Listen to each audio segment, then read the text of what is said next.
位参加2021年 RISC-V Taipei Day 研讨会的贵宾，大家好，我是林志明。今天要跟各位分享一个题目，题目是见证计算新趋势的崛起，RISC-V The Rising Force。我是金星科技的董事长暨执行长，也是 RISC-V International Association 的董事之一。好，首先呢，我们要来看看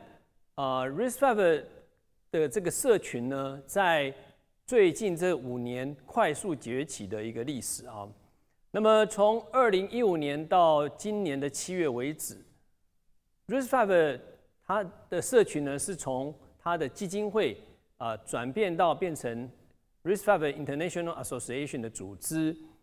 而会员呢从0一路这个快速成长到超过2300个会员，其中有超过300家的这个团体会员，超过2000个个人的会员，而成员来自于全球各地，在亚太地区占了37%，欧洲地区占31%，美国地区呢占31%，所以是一个全球分布而且很均匀、快速成长的一个社群。好，那我们从2个例子来看看为什么以及目前的一个现象在这个 RISC-V 方面获得了全球的瞩目。首先呢，我们看看 Apple 最近呢被发现他们在找这个真才的时候呢，看出了广告要寻求这个 RISC-V 的高手啊。那么从这个它的广告里面可以看得出来，他们在寻求呢做这个RISC-V 硬体跟软体的工程师，而这个媒体呢也就做了一些判断，看来 Apple 一定在开发一些 RISC-V 的解决方案，那未来一定可以看得到他们在 Apple 的产品里面出现。其次 Intel 也是全球跟 Apple 一样是非常大的这个公司，最有名的 Intel 就是 X86， 而 X86 跟 RISC-V 都是不同的这个CPU 的指令集，而今天 Intel 开始在它的这个Foundry 的 business 里面呢，跟 Sci-Fi 去合作要开发出可以在他们 Foundry 这个生产的这个 RISC-V 的设计。而另外一方面呢，媒体也报道 Intel 这个公司呢，对 Sci-Fi 这个公司提出了这个并购的提议，要花20亿美金去并购它。所以我们可以了解，就是说 Intel 在 RISC-V 方面有所布局了。从以上 Intel 跟 Apple 的这个范例，我们就可以了解到，就是说，即使是全球最领先的这个科技公司，他们也都在 RISC-V 方面有所布局。其次，我想列举这个10个你不能不知道的 RISC-V 全球的一些进展。因为刚刚 Intel 跟 Apple 呢，他们是还没有发布的，他们在做准备。而以下我所举的例子呢，则是从晶片或者是本身就开发 CPU， 再加上开发晶片，或者是以开发 CPU 以核心 IP 为业的这些公司，他们的一些进展呢，给各位知道。首先呢，我们来谈 EPAC。EPAC 是什么呢？各位有没有听过 European HPC Initiative？ 就是欧洲联盟几个国家在高速电脑运算的这方面，他们有一个联盟。最近他们做的第一个这个 IC 呢，这个晶片就叫做 European Processor Accelerator， 欧洲微处理器的加速器。这是一个架构在64位元 RISC-V 的这个架构上面，用 Global Foundry 22奈米所产生出来的一个设计。它最近呢，晶片回来了这个样品呢，可以被视为欧洲这个联盟呢，他们希望踏出第一步，未来他们自己能够这个架构他们欧洲自己的这个本土的这个快速电脑这个超级电脑的硬体所以这个产品呢，目前呢已经原来在 FPGA 的时候就已经验证过它的这个 building block， 用 RISC-V 这个在 Linux 上面做了验证，而现在回来的这个 sample 呢，也在初期的这个控制上面呢获得了验证，准备要进步到用 Linux 来做验证了。好，那接下来呢，我要跟各位介绍这个 Esperanto 这个公司，这是一个最近在Hardchip 这个研讨会的时候呢，获得大家瞩目的一个这个 startup 哈，新兴的公司，他们用 RISC-V 做了一个叫做 AI Inference Accelerator 的 chip， 这个 chip 他们叫 ETSoC1， 他们号称这个是在一个晶片里面呢做了一个超级电脑 supercomputer on a chip， 用台积电7奈米所做的产品，在这上面呢用64位元的这个 RISC-V core 呢一个 scalar 的 core 跟一个vector 的 core 组成一个 ET Minion， 然后用1088个这样的 building block 组成了整个的晶片，可以跑300 MHz 到2个 GHz， 号称为他们的这个 supercomputer on a chip， 大家拭目以待。接下来跟各位介绍 Microchip。Microchip 呢是很有名的这个半导体的公司，在这个集团里面，特别是在 FPGA 这个部门，他们投入在 RISC-V 方面。整个图在荧幕上各位可以看，在右边呢是他们最近这一代叫做 Polarfire FPGA 的一个 block diagram， 在这里面 CPU 的部分采用了 RISC-V， 我用红框给各位做了一个标示。而在荧幕的左边，各位可以看到，他们采用了2种不同的这个 RISC-V 的 CPU 作为这个 building block， 同时呢，让整个 FPGA 的系列能够执行运算，能够执行应用，而这个应用呢是很伟大的，这是一个目标太空这个应用的FPGA。接下来跟各位介绍 Renesas 瑞萨。瑞萨呢不止在国内很有名，在全球也是很有名的，在微控制器方面他们是前3名。而现在呢 RISC-V 在 Renesas 呢取得了地位。Renesas 呢，他们在过往的这1年内，分别跟 Andes 跟 Sci-Fi 都签了合约，投入在物联网的标准产品方面，或者是投入在这个车用的晶片方面。Renesas 在 RISC-V 方面做了这些的这个进展。接下来我们谈谈 Ventana Microsystem。Ventana 呢是矽谷的一个新兴的 startup。这个 startup 公司虽然还很小，但是他们在 RISC-V 的社群里面非常的活跃。他们这一次的动作呢是用 RISC-V 去架构这个晶片。准备要做什么呢？做这个伺服器 server 的应用，data center 这个资料中心的这个应用。而这个应用呢，是准备在台积电的5奈米方面投入，到明年的下半年要推出产品的。他们的做法跟别人不一样，他们用 chiplet 这样的概念。我想 chiplet 大家都了解是未来的一个趋势，而他们这一次的一个计划呢，在一个封装里面，预计可以最多放入6个 chiplet。有些 chiplet 呢是做 I/O 的，有些 chiplet 呢是做 computing 的，做运算的。做 computing 的这个部分呢，是可以置入16个这个 RISC-V out of order superscalar 的这个 CPU 然后呢还把这个customer instruction extension 这样的这个能力给放进去。所以 Ventana 呢，在最近 Hardchip 的 Seminar 呢，获得了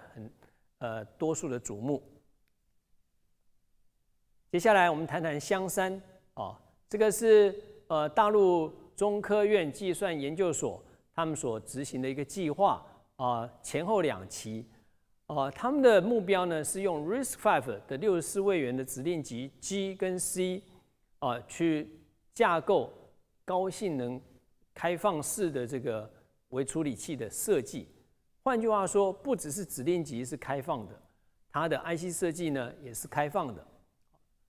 第一期呢是用 TSMC 的28奈米在执行的，第二期呢准备用 SMIC 的14奈米做执行。我想一样，他们最近开始在做介绍以及资料的释出，各位有兴趣可以去参考。接下来要介绍的是很有名的这个storage 的制造商，叫做 Seagate 啊。各位所采用的这个 hard disk 啦或 SSD 呢，蛮多都有可能是来自于 Seagate。Seagate 的动作非常早，他们在2015年呢就已经投入进行第一颗 RISC-V CPU 的设计，然后到了2019年呢，又进行第二个 CPU 的设计。而2019年的设计，实际上除了作为第一代2015年的这个产品的这个接续之外，同时也把这个 cost down 给做进去了哈。所以呢 ，Seagate 要做什么呢？他们打算用在他们自己的这个 storage 的产品里面，而且目标是要做到每年用这样的 CPU 去这个出货，要达到10亿颗这样的一个标准。这个是 Seagate 所发表的一个这个理念。类似的，同样的跟这个 Seagate 都是在 storage 方面储存方面很有名的公司呢 ，Western Digital 大家都很清楚这家公司。他们在 RISC-V 方面的这个投入，不只是在开发 CPU 让它自己所使用，他们还把这个 Swerve 这个 CPU 系列做了开放源。换句话说，连 CPU 的设计呢也是开放源的。它目前呢是32位元有 single 这个 issue dual issue single thread dual thread 这样子的这个设计。其中我们特别强调它的这个 performance 呢，也能够做到这个每个 megahertz 达到7.8个 core max， 这个算是一个不错的技术成就而 Western Digital 呢，也目标让自己内部的产品采用他们自己的 Swerve CPU， 而且预期每年出货要达到10亿颗。接下来呢，我们谈谈阿里巴巴。这个阿里巴巴呢有一个部门叫做平头哥。平头哥呢，他们发表了玄铁系列，在这个投影片上面，各位可以看到 C910、906、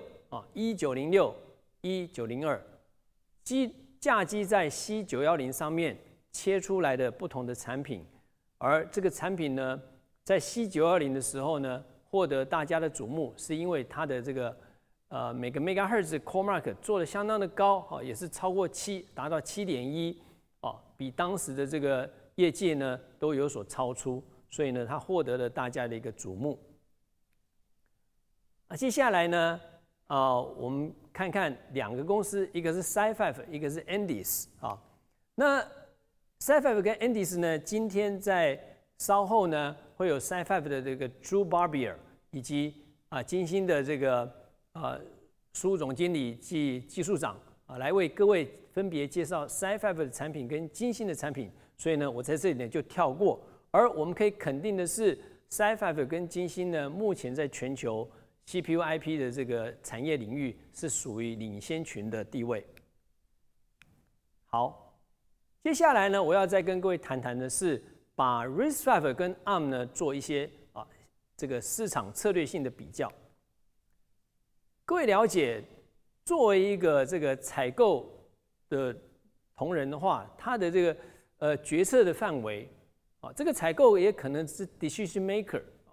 那这个我们在技术上一个科技产品通常强调的是它的效能好不好，是不是耗电占多少的这个晶片的面积，它的成本怎么样，我们叫 PPAC。在这上面呢 RISC-V 它是属于一个后进者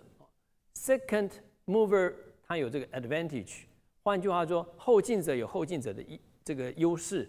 采用后进者的优势就是说，我比较晚开始做，所以呢，我的考量比较全面，而我有更新的这个工具、更新的技术来设法就这个几个点呢去超越前期的产品，所以呢，在这里呢，RISC-V 呢有可能超越 ARM 的地方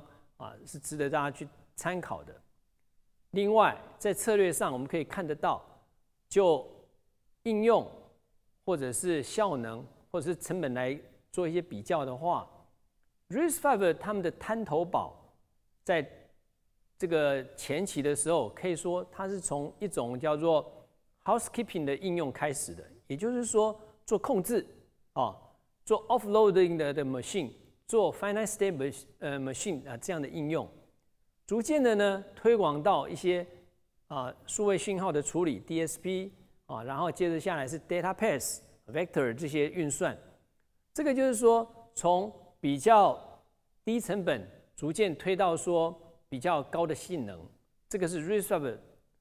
逐渐在跟 ARM 竞争的时候所占领的这个领域。另外呢，在这个从 real time 一路到 application 的这个过程中，目前 pure 的 application 也可以说是 ARM 仍然这个主导 dominate， 但是呢，比如说 general purpose 的 MCU 有一些 big little 相对这个群组 cluster 这样的应用，渐渐的呢 RISC-V 的不同的这个供应商也都能够提供了，所以呢，也可以说 RISC-V 呢透过蚕食鲸吞，在扩大这个技术的这个应用的领域的时候呢，获得了相当大的进展。那这些进展呢，我们可以用这张图来参考一下 RISC-V in pioneer applications， 也就是说，一个比较成熟的这个供应链，或者是一个比较成熟的这个解决方案，通常呢，采用的人是觉得说这个没有什么风险，我就是顺顺的去买顺顺的做决定。但是呢，对于一个新兴的这个标准，比如说 RISC-V 来说的话，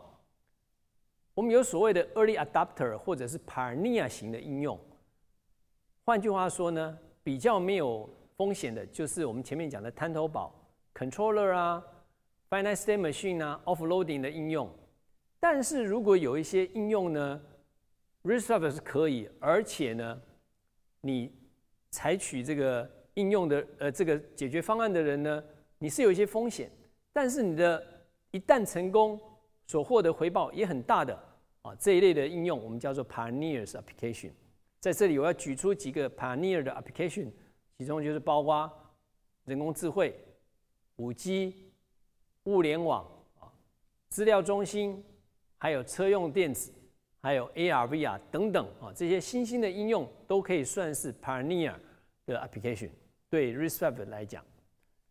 好，以上我所要谈的呢，包含了举一些例子，然后让各位了解全球各地各个集团、各个公司呢争相这个采用这个 RISC-V 的解决方案，也设计出他们的产品。从这样的风潮来看的话 ，RISC-V 可以说是一个已经是无可避免的一个趋势。我以这张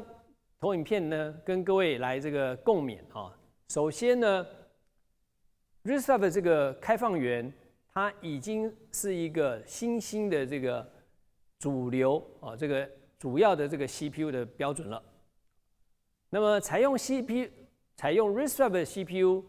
的这个架构来作为解决方案，可以为公司为这个本身的这个团体来造成一个风潮，同时呢，取得一个绝佳的一个战略的一个优势。